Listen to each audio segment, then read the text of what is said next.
चालू कर.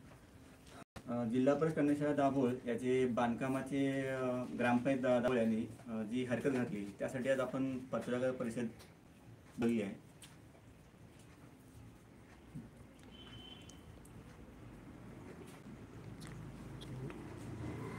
ग्रामपंचायतचं म्हणणं आहे की तुमचा हा बालअट्टा आहे. तुमची नेमकी भूमिका काय आहे आणि पालक म्हणून तुमचं काय म्हणणं आहे?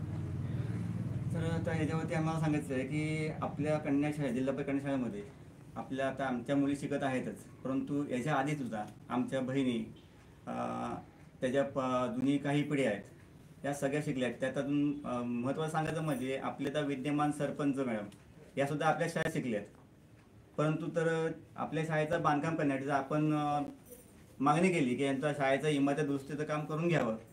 तर हे जर ग्रामपंचायतला बालहट्टा वाढत असेल तर आम्हाला तो प्रश्न पडतो की जर आमचा तो बालहट्टा असेल तर आहे बालहट्ट, कारण आमची शाळा व्हायला पाहिजे असं आम्हाला वाटतंय.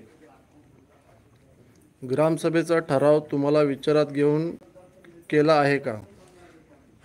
नाही. ग्रामपंचायतने आम्हाला जेव्हा ग्रामपंचायत सांगत होती की आम्ही ग्रामसभेमध्ये की ठराव पास झालेले आहेत, तर ते ठराव त्यांनी पास केले तेव्हा त्यांनी आम्हाला विचार घेतलाच नाही. परंतु त्याच्यावरती मला एक सांगायचं आहे की ग्रामपंचायतीने जे ठराव केले त्याच्यावरती सूचक आणि अनुमोदक जी लोक आहेत त्या लोकांचा आपल्या शाळेशी किंवा त्यांची मुलं देखील आपल्या शाळेमध्ये शिकली नाहीत. जिल्हा परिषद शाळेशी त्या लोकांची मुलं शिकण्याचा काही संबंध आलाच नाही. आणि दुसरं म्हणजे त्यांची जे सूचक आणि अनुमोदक जे केलेले आहेत त्या लोकांचा सुद्धा आपल्या शाळेशी काही संबंध आलेला नाही असं मला वाटतंय. दाभोळ मराठी शाळा नंबर 1 मध्ये बसायला तुमची काय हरकत आहे? तुम्ही का बसत नाही?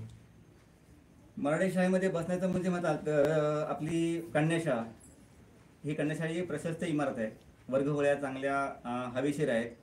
प्लस म्हणजे आपल्या शाळेसमोर एक मैदान आहे जिथे मुलांना खेळायला मिळतंय. आणि जर मराठी शाळेचा विचार केला आपण तर मराठी शाळेमध्ये तेवढं मैदान नाही आहे. आता जी आहेत मुलं ती खेळणारी म्हणजे शाळेत शिकणारी त्यांची तिथे खेळायची व्यवस्था होत नाही. त्या मुलांना जर आपल्या मुलं तिथं बसवलं तर ग्रामपंचायत अशी म्हणते की आपल्या मुलांना मराठी शाळेत बसवून त्यांना खेळण्यासाठी आपण ग्रामपंचायतच्या मैदानामध्ये घेऊन यायचं.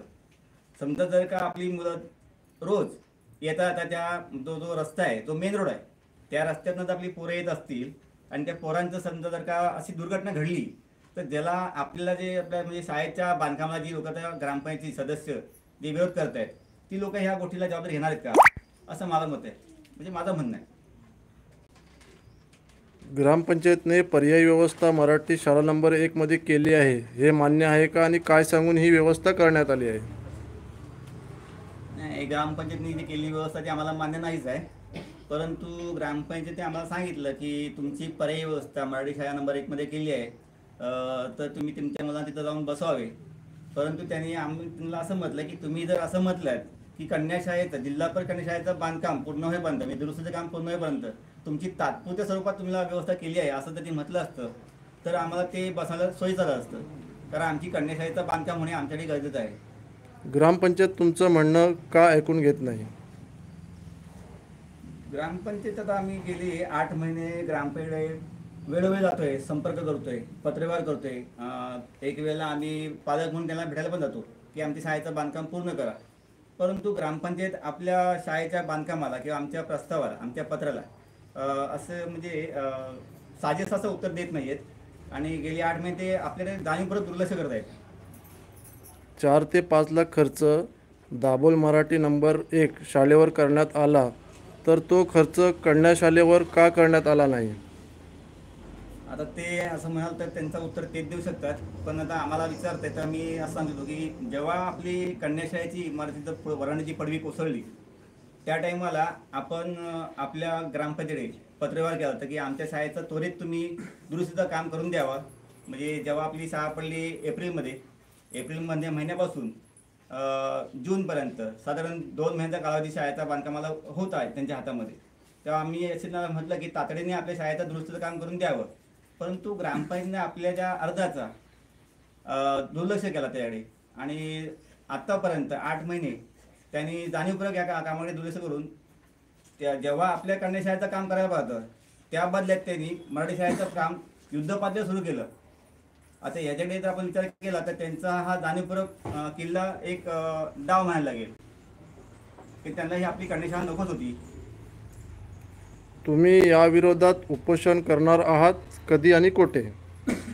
हो, उपोषण तर करणार आहोत. जर का आमच्या शाळेचं जिल्हा कन्या शाळेचं साधारण ह्या 6 फेब्रुवारीपर्यंत जर काम सुरू नाही झालं तर आम्ही पंचायत समिती दाखवली त्यासमोर आमच्या म्हणजे शाळा बंद आंदोलन आणि आमच्या लहान मुलांना बरोबर घेऊन आम्ही पालक आणि ग्रामस्थ आमरण उपोषणाला बसणार आहोत. शाळा बंद करण्याचा हा डाव आहे का असं आपल्याला वाटते का? हा डावच म्हणायला लागेल, कारण गेली 8 महिने आपण जे ग्रामपंचायतीनं वेळोवेळी जे पत्रावर केले त्यांच्यानी दुर्लक्ष केला. त्यांनी ते न करता मराठी शाळेचा जो बांधकाम केला तातडीने केला आणि आपल्या शाळेचं बांधकाम वगैरे दुर्लक्ष केलं.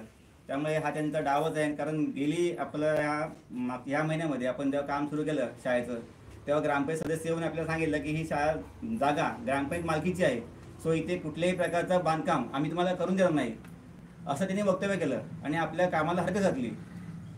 त्यामुळे हे सिद्ध होतंय की त्यांचा हा डावच होता. या पत्रकार परिषदेतून तुम्ही ग्रामपंचायतीला काय सांगाल?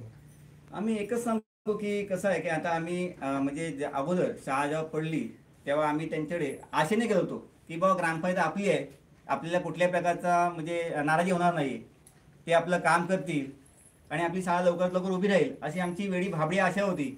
परंतु त्या आशेला त्यांनी निराशा दाखवली आमची. पण इथून पुढे आता मी हे सांगेन की याच्यामध्ये की त्यांनी आमच्या पालकांचा गरिबांचा एक विचार करावा आणि ही शाळा जी गरिबांची आहे ती शाळा पुन्हा नव्या रूपाने यावी. तिचं बांधकाम सुरू करून बांधकाम म्हणजे दुरुस्तीचं काम.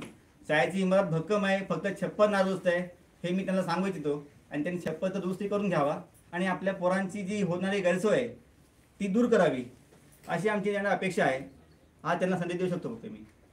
धन्यवाद.